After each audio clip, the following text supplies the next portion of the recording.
Gloucestershire completed back-to-back championship wins at their festival in Cheltenham for the first time since 1998, after they completed a 155-run victory over Leicestershire on the last day.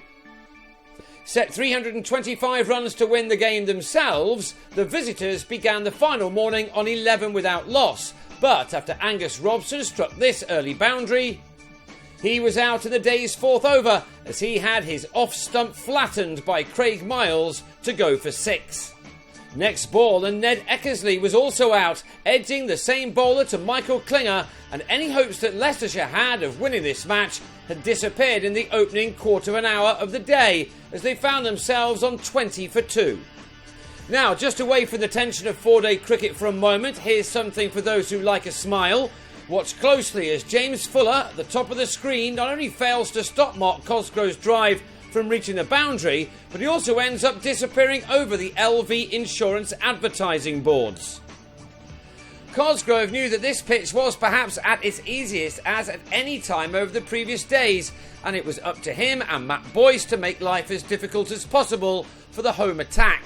Steadily, these two added 41 for the third wicket, using up 18 overs in the process, only for both to then fall in quick succession. On 22, Boyce was LBW to Kieran Nima Barnett, who arguably produced his best performance at this game as a Gloucestershire player. And then in the next over, Benny Howell, fresh from his maiden first-class 100 on day 3, found enough movement through the air to remove Cosgrove in the same way for 24.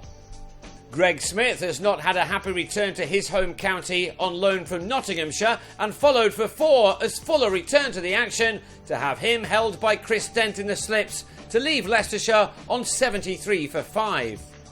Soon after lunch, with just 14 more runs added to that total, Lewis Hill was brilliantly caught in the gully by sub-fielder Miles Hammond, and now there was only one possible result.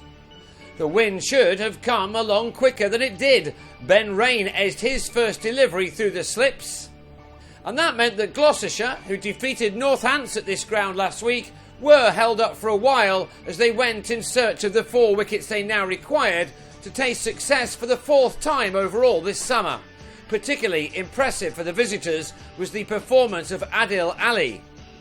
The 20-year-old former academy player has all the shots in the book, as Jack Taylor found out as he was deposited down the ground for a 6.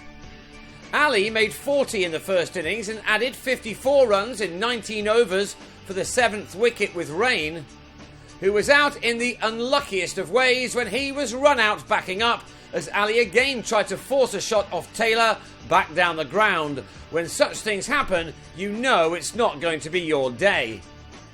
And this wasn't Leicestershire's. Ali moved into the 40s for the second time in this match with his second maximum, but when he tried to go big again next ball, he holed out to Fuller in the deep to leave with his side on 147 for 8. Gloucestershire needed only one more ball for their 9th wicket of the day. Jigger Nake out for a golden duck as he was snared at leg slip by Hammond. It left Clint McKay, who'd started this match with a fifer, to have a bit of fun with the bat. He struck a runner ball 18, including this 6 off Nima Barnett. But the game was finished before tea when Liam Norwell came on and had Mackay taken behind by Gareth Roderick.